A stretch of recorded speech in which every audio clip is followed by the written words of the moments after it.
Welcome to Being at Home with George during the time of COVID.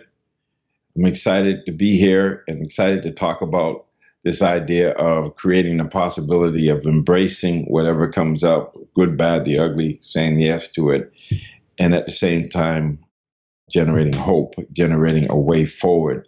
But that begins with creating a mindset that says, yes, I can, looking at possibility or creating a possibility that we feel confident enough to actually make the effort to do it. And so the last couple of weeks I've been talking about, since my 37th year anniversary, I've been talking about my version of the triangle offense, which is recovery, unity, and service. And we working backwards. We talked about service 2 weeks ago. Last week we talked about unity. And today I'd like to start talking about recovery. And that may take a couple of sessions, but I want to begin today by talking about recovery and how important that is. And for me, when I think of recovery from substance abuse, it had to do with this idea of developing self-regulation, or this ability to understand how I can take control of my life, because my life had been out of control. And the last couple of weeks I've been reflecting on this book, this Earl Nightingale book that was a series, a talk he gave to some salesmen, and the title of the book is The Strangest Secret. And the strangest secret, do you know what the strangest secret is? The strangest secret is we become what we think about. So I'm going to say that again. It's so simple. We become what we think about. So when I was not in recovery, my active thoughts, the thoughts that I focused on, and I'm reminded of Dr. Dre, when he says, I have my mind on money, money on my mind, that's a form of meditation, or definitely contemplation. And so if we become what we think about, and if we have money on our mind, and our mind is on money, and then that generates, that propels us, that colors our thoughts, our feelings, and our behaviors. And so for me, and it's like most other folks who have an addiction, whether it's food or alcohol or drugs, is I spend a lot of my time thinking of ways of getting high or getting drunk. And so I had my mind on getting high and getting high on my mind.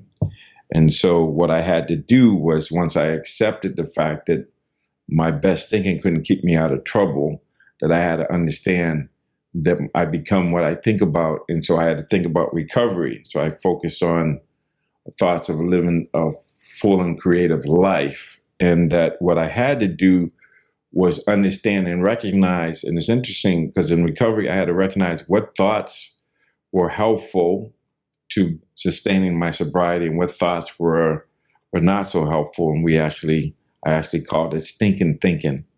And so it had to be thoughts that were coming out of what I would call the fight, flight, or freeze, or survival mode.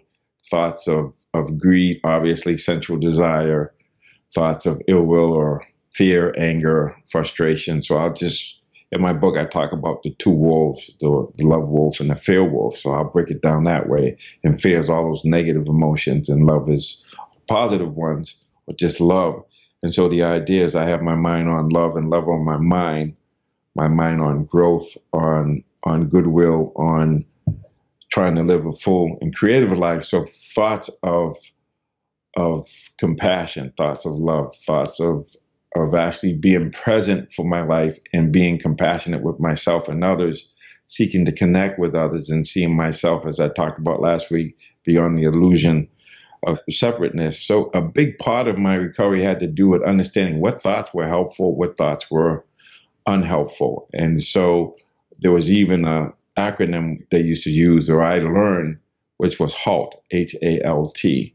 And so I knew that if I was angry, that's funny. If I was hungry, angry, lonely, or tired, that I was probably going to be in stinking thinking, and I was probably going to, even if I didn't use, I was going to probably be unreasonable or irritable. And so I had to understand that whenever those mindsets were available, or if I had that experience of being hungry, angry, lonely, or tired, I just noticed it says HALT. So I had to stop and say, okay, so how do I get out of survival mode and growth mode? And the idea was to focus on what I wanted, to focus on recovery, focus on, for me, how can I serve others? How can I forget myself to get out of myself? So it means thinking about others, maybe calling somebody, maybe some acts of kindness, but just really understanding that by giving, it was a way, what I give, I get back. And so it's this idea of actually going back to service, going back to unity, calling people, talking to somebody, getting help, going to a meeting. But the main thing is getting out of my stinking thinking, getting out of survival mode into growth mode. And so it means self-regulating, being able to pause and reflect and generate this ability to create space between stimulus and response. I talk about this in my book, The Mindful Athlete, as well as the Mindful Athlete online course and all of these YouTube videos. It's about how do we create the space between stimulus and response by stopping and thinking and understanding we become what we think about. So what I have on my mind, so I have to control my thoughts. I have to control what thoughts I direct my attention to, what thoughts I hold in mind. So thoughts that are helpful, that talk about the solution. How do I do this? How do I change my mind? How do I get back to a place where I am feeling love, feeling like it's okay for me to feel whatever I feel, and that too shall pass, but just directing my attention to what I can do, what I can control. And it sounds really simple and it's powerful. It's just focus on how can I help? How can I just be here? And what do I want? And how do I make a choice that is skillful? So in that space between stimulus response, I'm able to do that.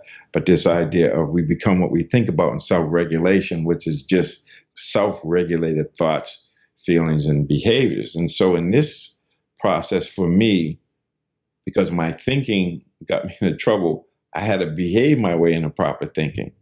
So I just focus on what I need to do. I need to just say no to drugs, no drink, no drug.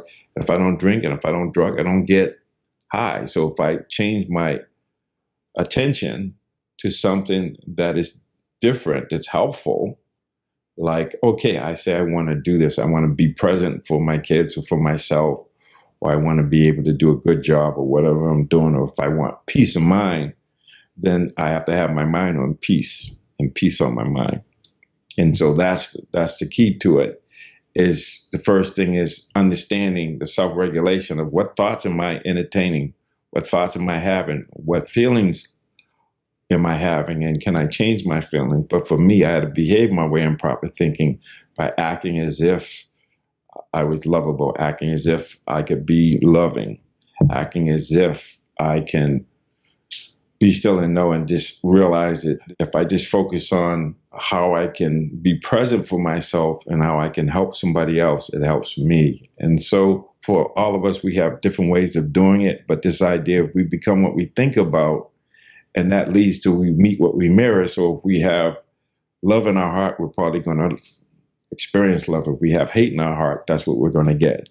So this idea of getting out of fear and into love, this idea of getting out of survival mode into growth mode, and that becomes with thoughts. We focus on who we want to be, what we want to do, what excites us. And then, like Dr. Dre said, for him, it was money. I have my mind on money, money on my mind. And I believe he's worth probably $800 million. So maybe it's working for him. So what is our mind on? And so we can have this ability to be still and know, and to notice what thoughts are we entertaining. So if we can control the thoughts, then we control who we become, because we become who we are based on the thoughts we have entertained. And so going forward, for me, I changed that whole thought process from wanting to get drunk or high to wanting to live life in a way that was full, living a full creative life, which is loving and compassionate driven, So I'll leave it with this, that we need a unity. We need support for each other to be able to talk about what thoughts are conducive to us living a full and creative life. And we need to be in service to be able to help others, to help ourselves. And then none of that is possible without our ability to self-regulate, so we can be present and be engaged in our life, and we can have access to that power of just being present and being real, but also being loving.